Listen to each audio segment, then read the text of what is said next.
This call is now being recorded. Okay, so some of you may respond if you are able to see the screen and hear my voice properly.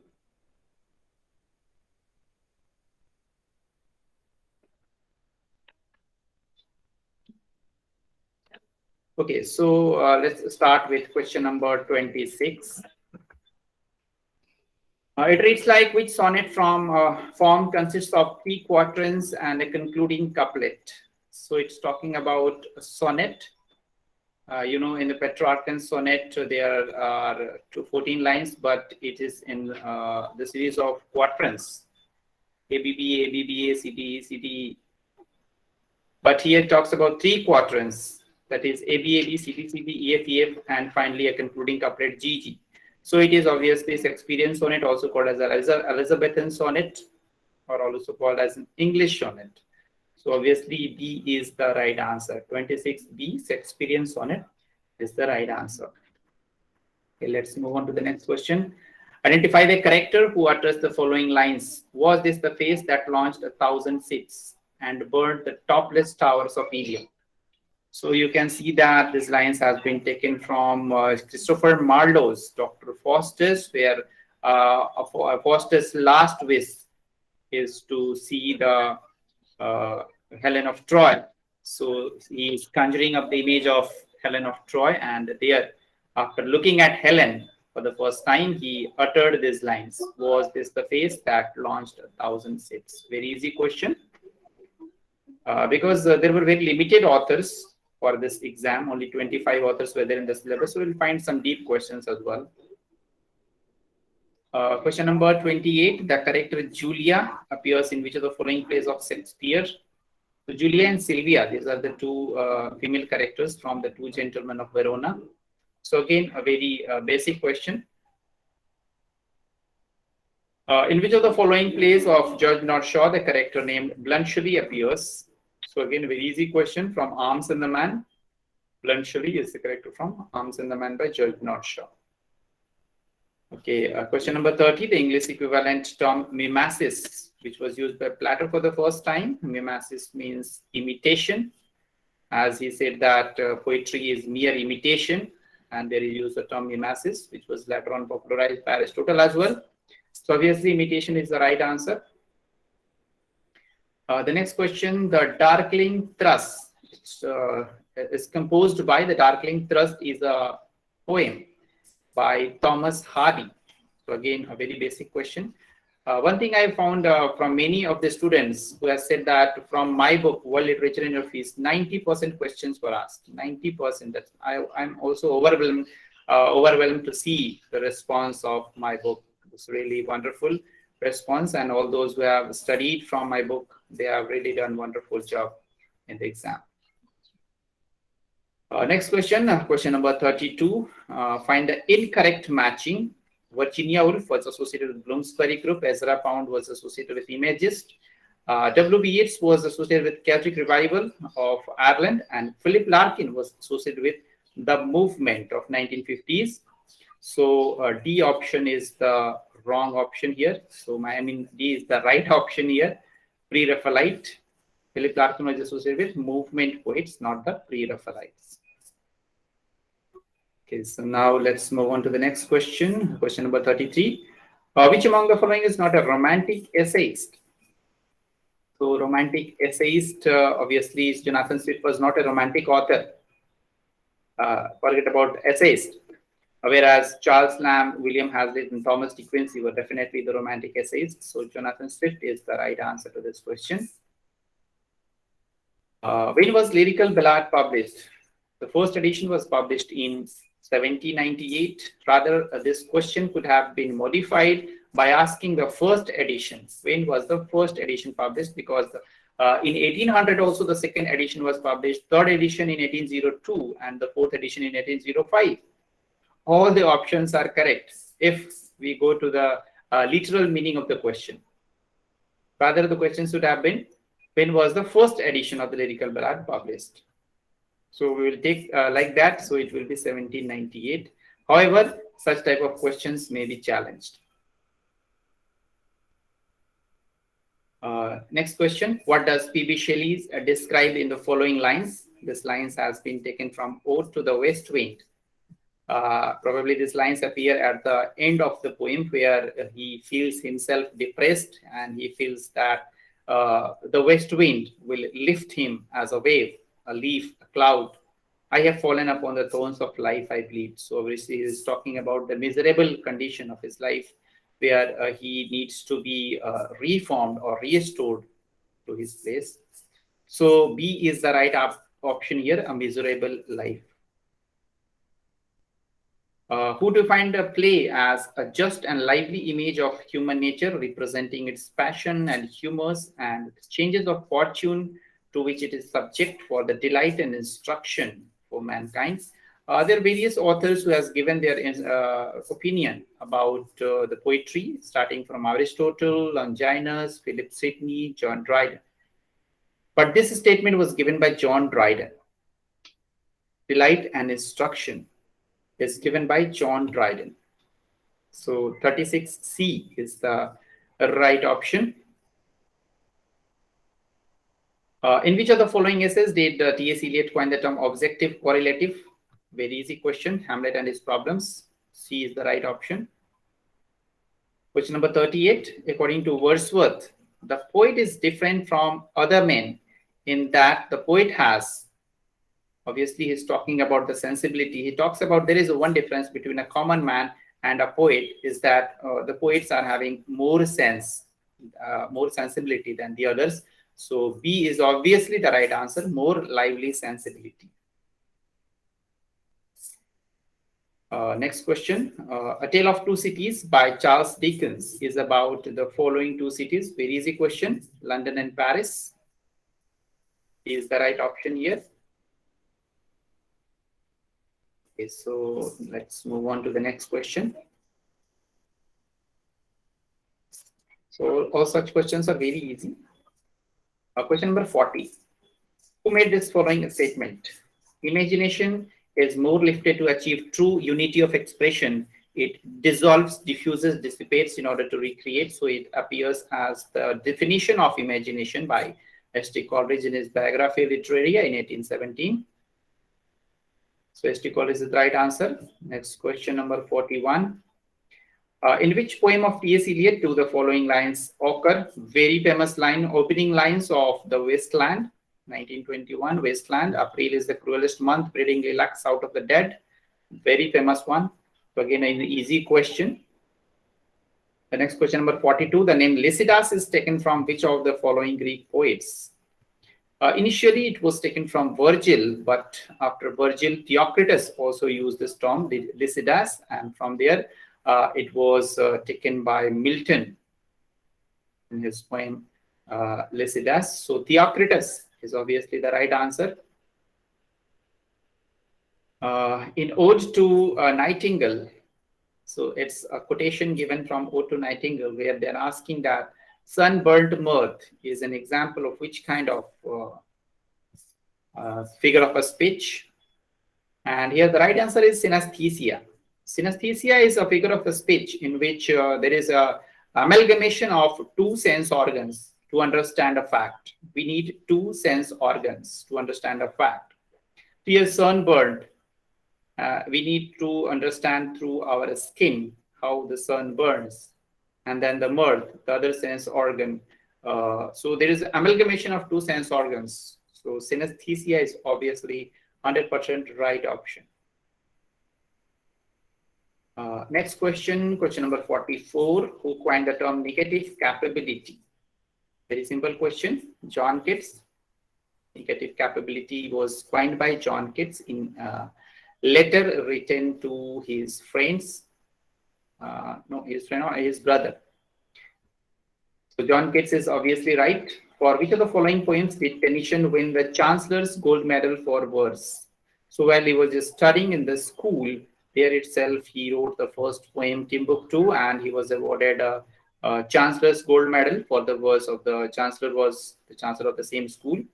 So Timbuktu is the right answer here. Again, an easy question. Who collaborated with Wordsworth in bringing out lyrical ballads? Again, very easy question. Obviously, H.T. Coleridge. So all such questions are very easy, especially for native students. The epithet Cockney School of Poetry appeared in which of the following journals? So Blackwood Magazine was the first one to use Cockney School of Poetry for John Keats and P.B. Shelley. It appeared in 1817. Who commented Francis Bacon as wisest, brightest, and meanest of mankind? So obviously it is Alexander Pope. Again, a very basic question. Absalom and Achitophel was written amid excitement following the earliest Popish plot, 1679 Popish plot, when there was a problem about who should become the king after Charles II, whether the illegitimate son James or the brother of Charles II, that is James II. So it was a Popish plot, appeared in 1679. Question number 50, which of the following is not a constituent of tragedy according to Aristotle? So, there are 6 parts of tragedy according to Aristotle. This question has also come in previous UPPSC exam, where fable was the right answer. Here also, plot, melody, character, spectacle, all these are the parts of tragedy. Dialogue is not there. So dialogue is absolutely right. Next question, question number 51. Who among the following writers is author of The Doctrine and Discipline of Divorce? You know very well that John Milton, who was always in the favor of polygamy. So he always favored the doctrine and discipline of divorce. So John Milton is obviously the right answer. How many stories are proposed to be told by each of the pilgrims in the Canterbury Tales? Very famous question for UP exams. The same question, exactly the same question was repeated in UPPSC also, as I remember. So 2 on the way from one side and 2 from the other side. So total 4 stories were to be told in the Canterbury Tales. So A is the right option here.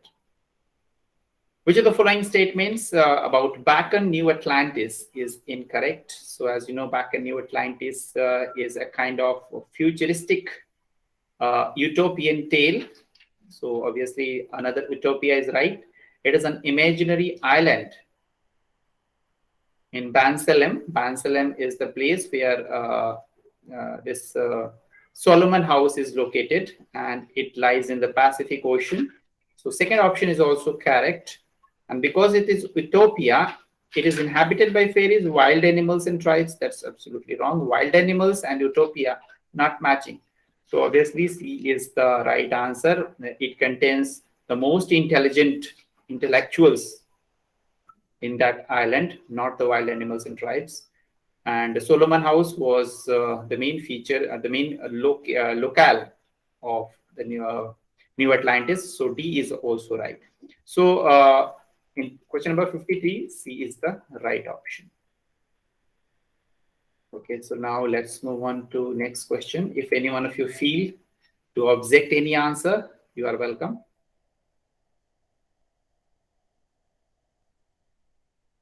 Okay, next question, Mrs. Gamp. This question is a bit deep, because generally students don't read Martin Chuzzlewit, which is not a major novel of Charles Dickens. So you may get wrong in this, or you may have left this question, but Martin Chuzzlewit is the right answer here. Bacon's essay as a group of 10 religious meditation were first published in. So in the first edition appeared in 1597, second edition 1612, and the third edition 1625. In the first edition, 10 religious meditations appeared. In the last edition of 1625, 57 essays appeared. So 1597 is the right answer here. All the options are given here as a very good distractor question. 1597 is also there, 1612 is also there, 1625 is also there. In all these 3 years, the collection of Bacon's essay appeared. 10, 25, and 57. So 1597 is the right option here. Next question, in which of the following plays of George Nordshaw, the conflict between strong-willed father, strong-minded daughter appears?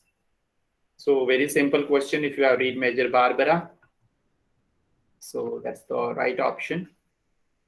Mrs. Warren profession is about a mother and a daughter. There's no father figure. Man and a Superman. Obviously, the father's figure itself is missing. John or Jack Tanner is the caretaker over there. So father figure is actually missing. So Major Barbara is the only option left. Even if you do not know about Major Barbara, you could have selected the right option. Question number 57. Which play of Christopher Marlowe was jointly written by Thomas Nast? So very easy question. Tamburlaine the Great, Part 1 and Part 2, written by Christopher Marlowe himself. Geoff Martin, Dr. Faustus as well, written by Marlowe himself. So only the Queen of Carthage is the right option here. Queen of Carthage was written jointly by Marlowe and Nash. Next question: who among the following has said about Milton that he is our first great artist in style, or first great master in grand style? So the use of grand style for Milton was done by Matthew Arnold, obviously. Matthew Arnold is the right answer for question number 58. When was William Faulkner's Soldier's Pays published? As a kind of memory-oriented question. If you remember the year of even major and minor novels of William Faulkner. So here 1926 is the right option. Soldier's Pay, 1926.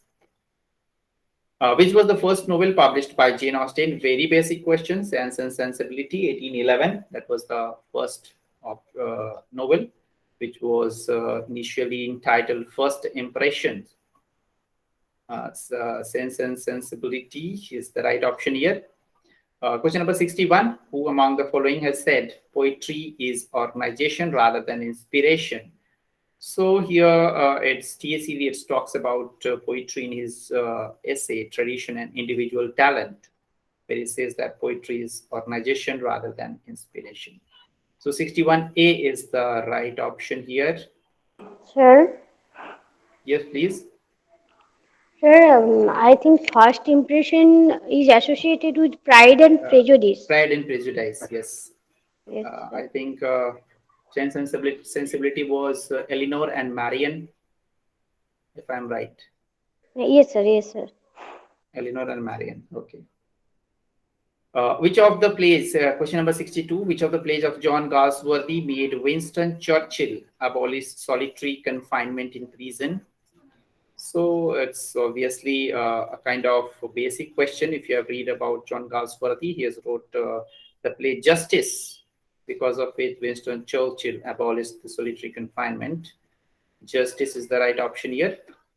The next question: supply the missing modifier in the following conception of Wordsworth poetic diction. So this directly taken from the work of William Wordsworth, that there neither is nor can be any essential difference between the language of prose and metrical composition. Very famous quotation this is. Essential is the right option here. There is neither is nor can be any essential difference between the language of prose and metrical composition. Who has spoken the following lines in Pope's The Rape of the Lock? When hungry judges soon the sentence sigh and wretches hang, that juryman may die. If I talk about the various characters of Rape of the Lock, Carroll is there, but Carroll is not the narrator. He is a historical figure. The entire Rape of the Lock is molded upon Carroll, and there is another character called Fermor. So Carroll is there, but he's not the narrator. He's not speaking anything in the poem. Goddess is also there, but Goddess is used as a muses. Pope is calling the muse just to help him writing the poetry. And Pope himself is the narrator. There is no narrator. There is no sentences. It's not a dialogue written in a dialogue form where any character is speaking anything. So I have a doubt in this question. Because this question should be challenged. I don't find any narrator, Belinda or Baron, Goddess, Carroll. None of the options are correct here. If any one of you feel like sharing something about this question, you are welcome. But according to me, this question should be cancelled. Okay, let's move ahead. If you find anything about this question, kindly let me know. Question number 65. Who among the following was the master poet of Cavaliers? So, Cavaliers poets, my code, my students very know. Hello, Vasuka. H-E, that is Herrick. L-O, Lovelace. W-A, Vaughan. And S-U, Suckling. And C-A, Carew. So, Herrick, Carew, are there in the option. So obviously they are not the right option, because the question is asking master poet of the Cavaliers. That means who is the one who is being followed by the Cavaliers. So obviously the master was Ben Jonson. Ben Jonson was the master of the Cavaliers. All the Cavalier poets followed the writing style of Ben Jonson. That's why he was the master poet of the Cavaliers. The question is not about the Cavaliers, it is about the master poet of Cavaliers. So already two options are given by, from the Cavalier poets. So obviously that should not be the right answer. Carew, Herrick, both are the Cavalier poets. So Ben Jonson is the right option. As I have received the feedback of many of students have created mistake in this question, got confused. It is a confusing question. When was Yeats revised and expanded edition of A Vision published? Again, a twisting question, because there were two editions available by W.B. Yeats. One is A Vision first edition 1925, and the last edition, the second edition, 1937.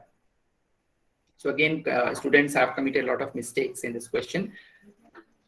1937 is the right option for this question number 66. In Canterbury Tales by Chaucer, Chancer written here, again, typographical error. 30 pilgrims are bound to go on a pilgrimage to the shrine of St. Thomas a Becket. Very easy question. C is the right option here, St. Becket. Question number 68. Of the four following speakers in essay on dramatic poesy, who most nearly resembles Dryden? So these are the four characters: Christ, Theseus, Neander, and Eugenius. Neander is representing John Dryden. So Neander is the right option here. Question number 69. Fill in the blank with the options given below. Eliot made great use of in his poetry. So it's talking about T.S. Eliot. And if you talk about the poetry, the love song of G. Alfred Prufrock, completely written in free verse, and the Wasteland, mostly written in free verse, although there is a use of blank verse as well. But great use of free verse is made by T.S. Eliot. But simultaneously, he has also objected. T.S. Eliot has personally objected the use of free verse in writing the poetry. But he himself wrote most of the poetry in free verse. Okay, let's move on to the next question.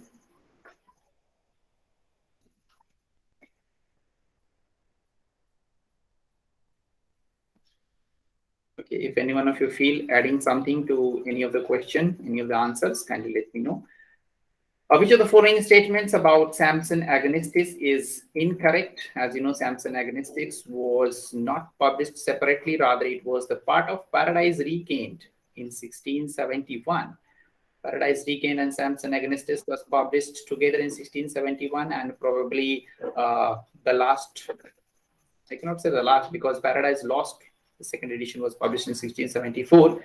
So it is obviously not the first work of Milton. So that should be the right option. A is the right option. 70 is A. Next, W.B. Yeats' poem The Mask is a dialogue between. So the Mask is about a man and a woman. It's not mentioned about lover and mistress, but yes, they are wearing, the mistress is wearing a mask and she's not removing the mask because she feels that if she removes the mask, the man may fall in love with her. So a lover and a mistress should be the right answer here. If I look at the other options, so lover and mistress is the right option for this question.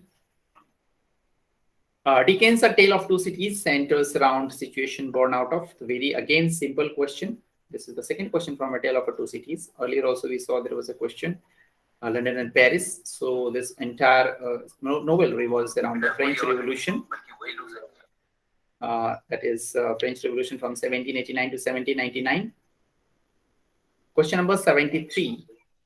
Who highlighted the importance of poetry in the following manner?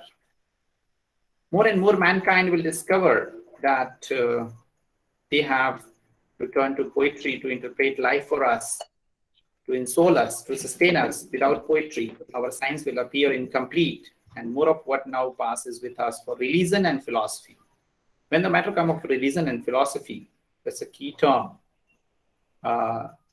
These two terms are used by Matthew Arnold in his essay, The Study of Poetry.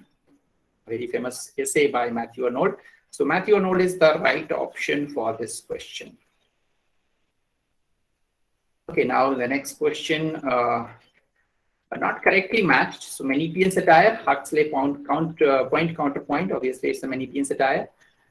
Johnson's The Vanity of Human Vices, which is taken from juvenile tenth satire. So obviously, it's a juvenile satire. Horatian satire. Pope's epistle to Dr. Arbuthnot. This epistle to Arbuthnot is a kind of social satire, which is also called as Augustan satire, but not a Horatian satire. And Voltaire Candide is obviously a personal satire. So C is the right option here. Pope's epistle to Arbuthnot is an Augustan satire or a social satire. Moving on to the next question, question number 75. Who among the following is a sister of Jane Austen? Sister of Jane Austen, totally rubbish question. It's just like filling the blanks. They are not able to make 100 questions because I don't find any literary kind of thing in this question. Tomorrow they may ask who is brother-in-law of Jane Austen, who is uncle of Jane Austen. That has nothing, no relevance with any kind of literature. I myself did not know the answer of this question. Never heard about, I have been teaching for such a long time, but never heard about the sister of Jane Austen. Okay, so just for fun, Cassandra Austen. Cassandra, yes sir, yes sir. Yeah, it's a Cassandra Austen. So she C is the right posthumously option. published some of her works. The Watson's Edition. Yes, sir. Two works were published posthumously. Yes, sir. Okay, the late plays of Shakespeare end in. Late plays means the last play, that was The Tempest, 1611. So obviously everything was reconciled at the end. So we should go with Harmony. Harmony is obviously the right option here, right answer here. Question number 77. Who made the following statement? Neither a borrower nor a lender. B. For loan oft loses both itself a friend and borrowing dulls the age of husbandry. A bit difficult for MA students to find the context. So this is said by Polonius in Hamlet. 77 is D. Which among the following is the poetic drama written by P.B. Shelley? So here it seems that a student has been confused between Queen Mab and Prometheus Unbound. Queen Mab is obviously a lyrical poem, but not a drama. So Prometheus Unbound is the right option here, where Prometheus is stealing the fire from God and giving to the humankind. That's the main theme of this poetic drama. Prometheus Unbound is the right option here. Question number 79. From which poem of W.B. Yeats the following lines have been taken? So, consume my heart away sick with desire and fasten to a dying animal. It knows not what it is and gather me into the artifice of eternity. So the concluding lines of Selling to Byzantium. If you have gone through this poem, very easy to find the right answer here. Selling to Byzantium is the right answer. Who used the phrase the stream of consciousness for the first time? So it was used in the Principle of Psychology. It was used in a psychology book by William James. Principle of Psychology by William James. So A is the right option here. The original title of which of Wordsworth's following poems was a poem on the growth of an individual mind? So it was Prelude, which was written in 1805 but could not be published until 1850. Finally, his wife published it in the year 1850. And it was subtitled as a poem on the growth of an individual mind. So that was the right option here. Let's move on to the next question. Question number 82. Who among the following wrote the memorable introduction to Rabindranath Tagore's Gitanjali? Very easy question. William Butler Yeats obviously wrote the introduction to Gitanjali. Who said, imagination is the power of depicting and fancy of evoking and combining. Imagination and fancy. Generally, it is seen that students directly jump to S.T. Coleridge. He talks about imagination, fancy, SM plastic and all. But here, this quotation has been taken from William Wordsworth. What is the view of Wordsworth about imagination and fancy? He said that imagination is the power of depicting and fancy of evoking and combining. So if you have marked Coleridge as the right answer, it's wrong. Wordsworth is the right answer here. William Wordsworth. In the opening years of the 20th century, who began to create a new drama on the stage of Royal Court Theatre in London.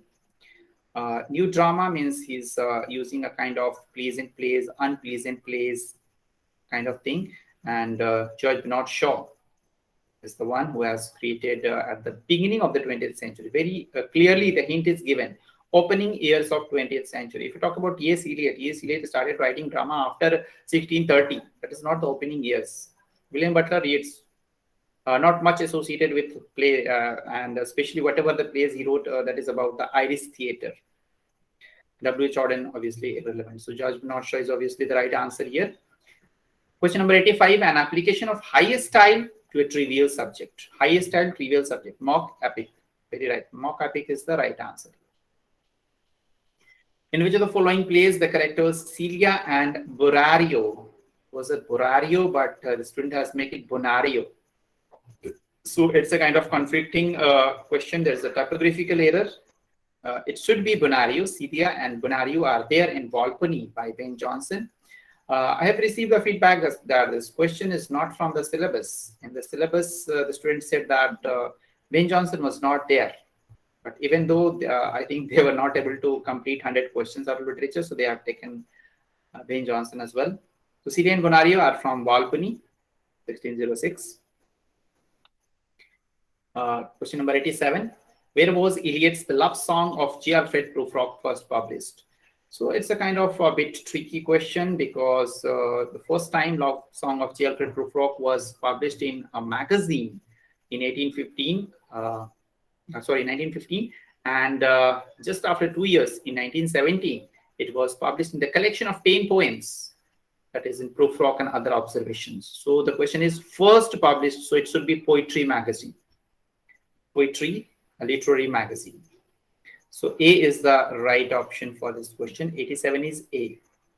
So it's a confusing type of question because both the options are given. Prufrock and Other Observation is also given. In which landscape is the scholar gypsy imagined? So as you know, that scholar gypsy, very famous poem by Matthew Arnold, and especially he writes about his own college life, the friends who were associated with his college life, and he was studied in Oxford University. Setting is obviously the Oxfordshire. So 88 is B option is right. Question number 89, who made the observation about Shelley that he is a beautiful and infactual angel beating in the void if his liminish wings in vain.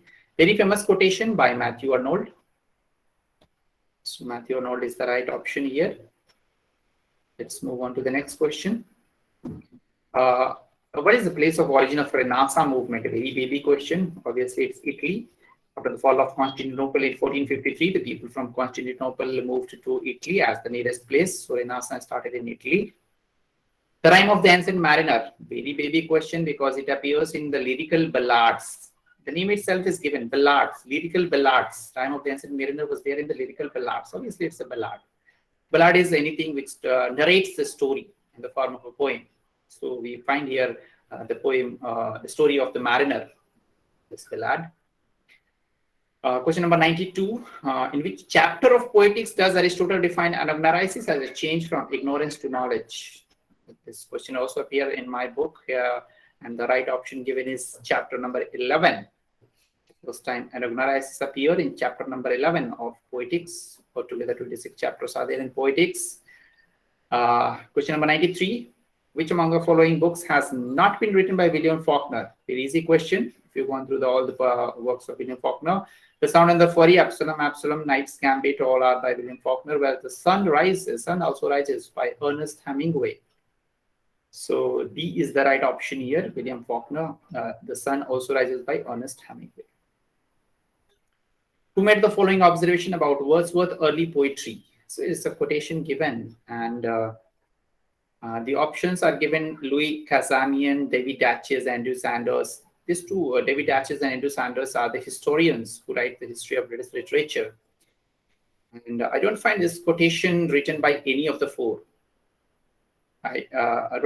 This quotation is written by someone else. So again, there is a doubt in this question.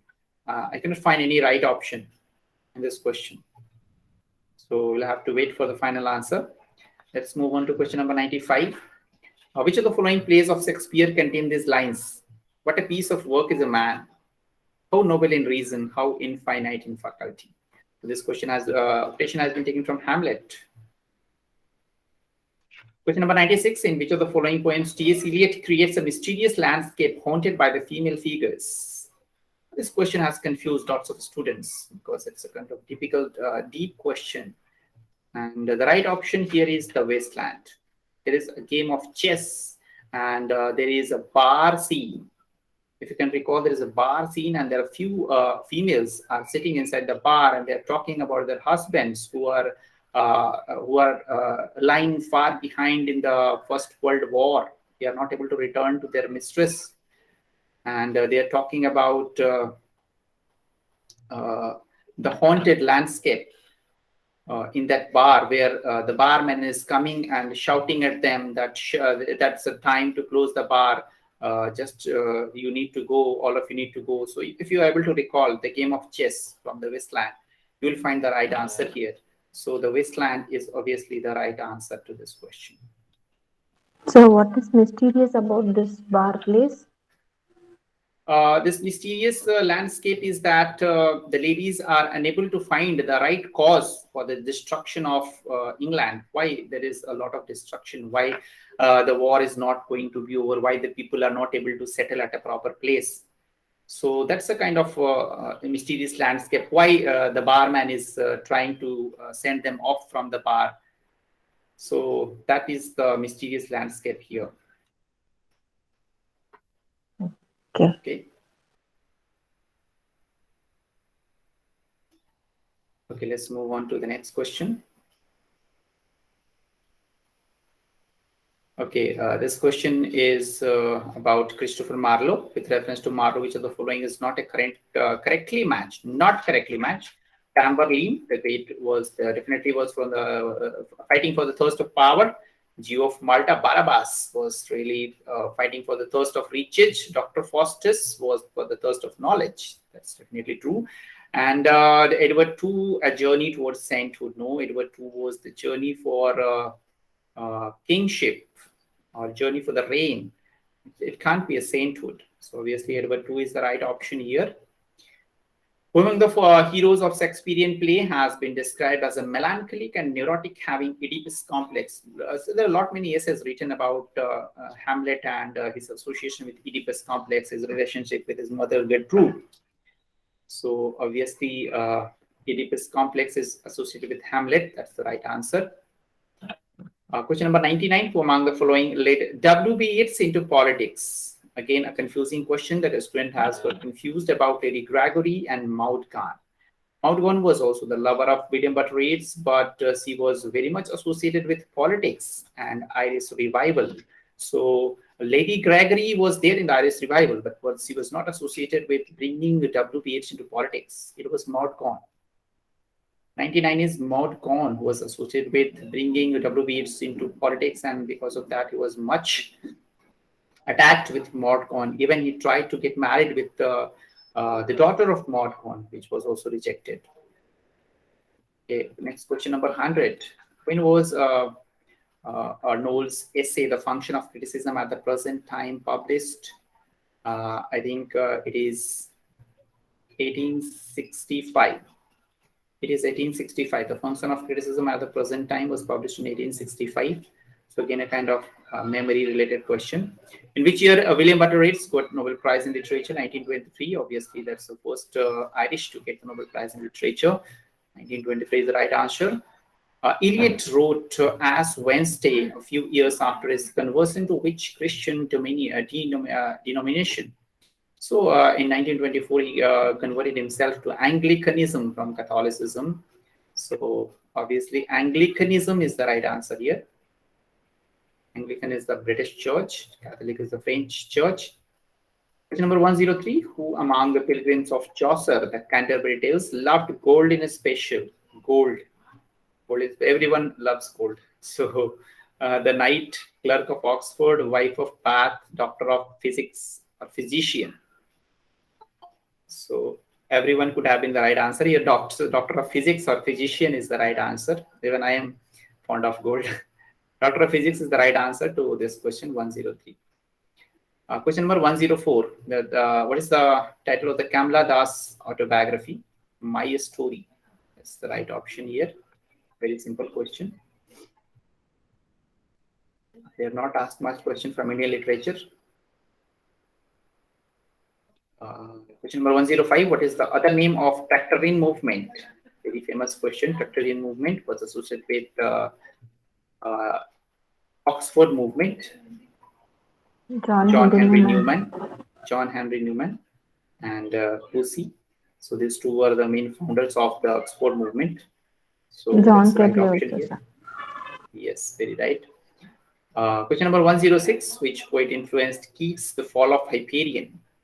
Now here again the answer is conflicting because Virgil and Milton both were responsible for influencing John Keats' Fall of Hyperion.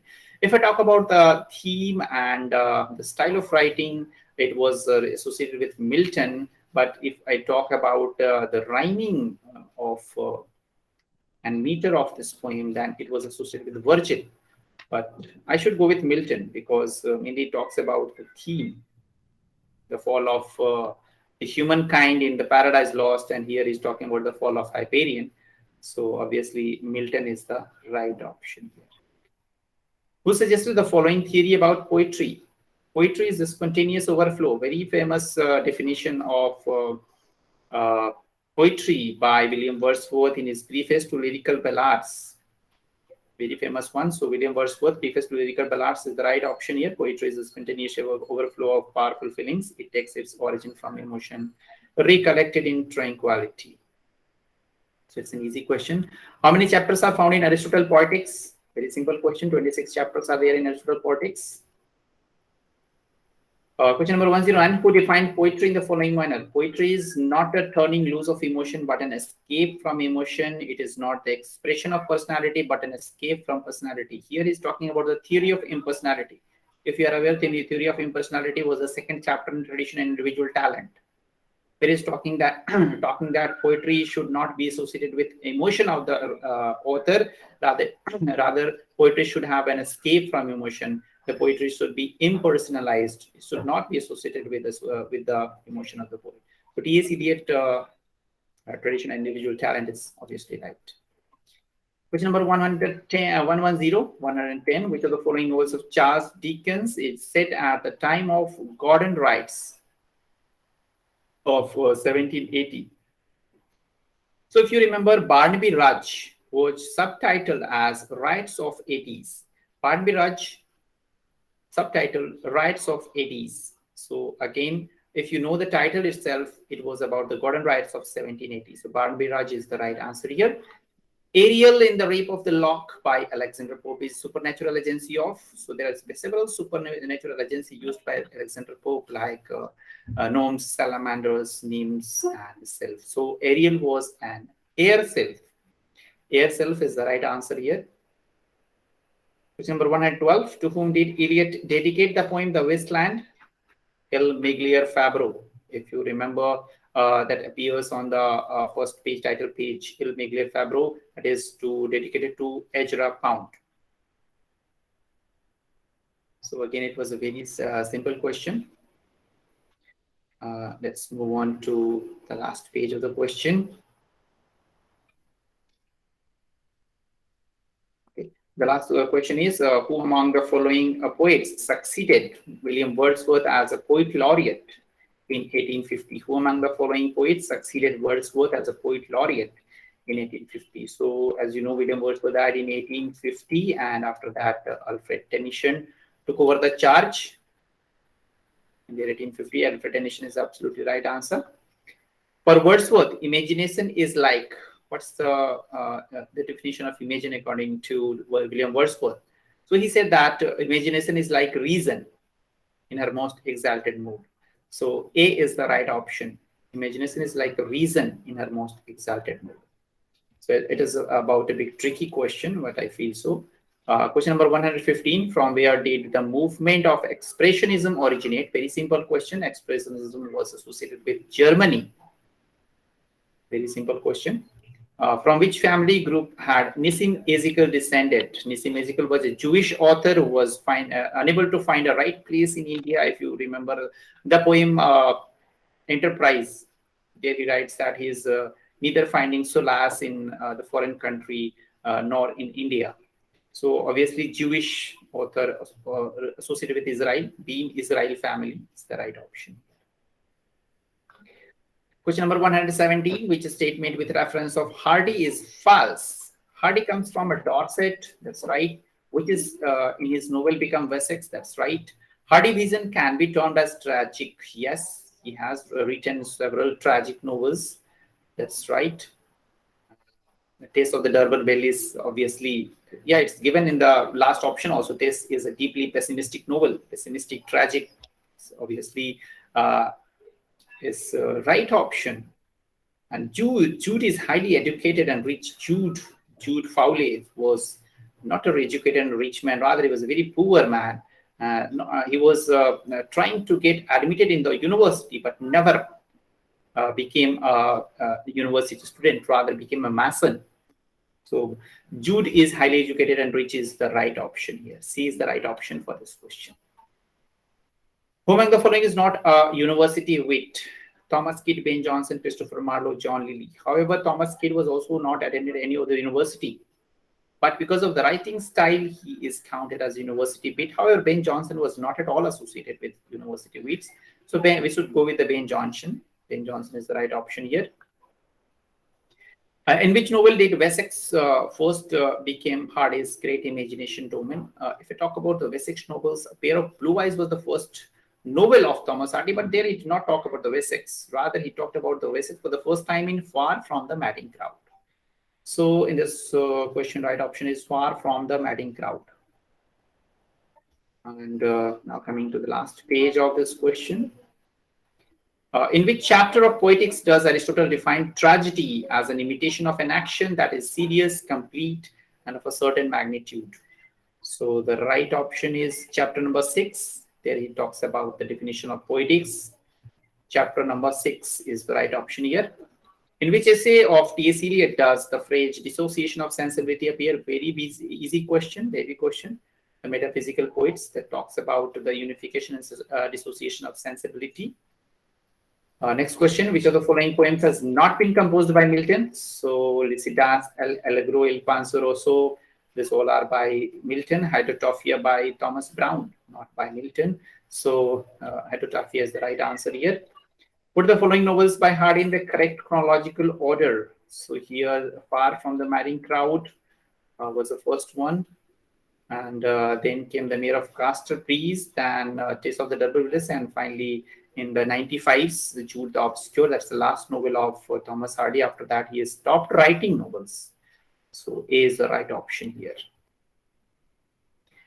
Next question, according to S.T. Coleridge, the primary imagination is best explained in terms of which of the following aspects? So he has given the definition of the primary imagination as repetition in finite mind of the eternal act of creation in the infinite I am. So that is the exact wording taken from the definition of the primary imagination from S.T. Coleridge from Biography Literaria. So here D is the right option. And question number 125. The three poems of Coleridge, namely Kubla Khan, Innocent Mariner, and Christabel, are primarily concerned with, as you know, S.T. Coleridge is a supernatural poet, has used a lot of supernatural elements. If you recall Christabel, there is a witch who is creating a lot of trouble in that poem, Christabel. So obviously supernatural is the right option. So these were the 100 questions that was associated with the Polytechnic lecturer exam of UPPSC, Uttar Pradesh Public Service Commission. And I hope I'm able to give the right answer to all the questions. And if you feel like sharing something more, you are welcome. We have a lot of legends, literature legends here in this class. So all of you are welcome to share your views.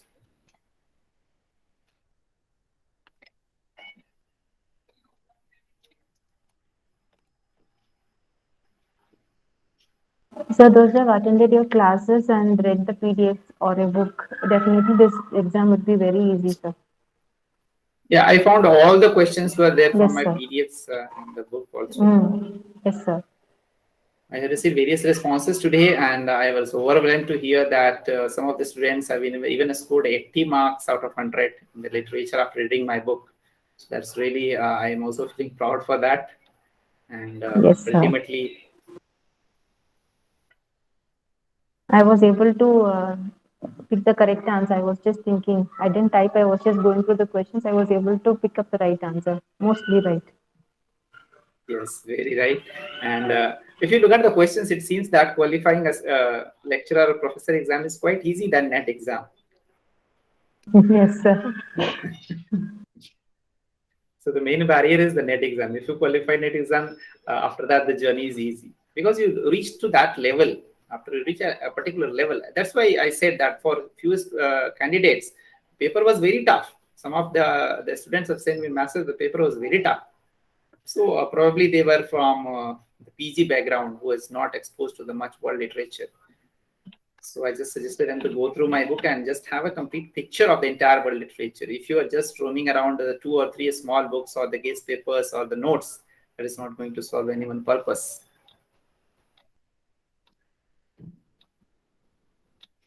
Okay, so that's all from my side. If still anyone want to share anything, you are welcome. Otherwise, I'll sign off. And tomorrow I'll try to bring, that's a grammar paper also. I have received that paper also. Although I'm not a professor of grammar, but obviously I have a good idea of grammar. So let's see how much we are able to solve. I need your support also if you're able to discuss some questions where I am stumbling. So tomorrow I'll try to bring that paper also. Thank you all.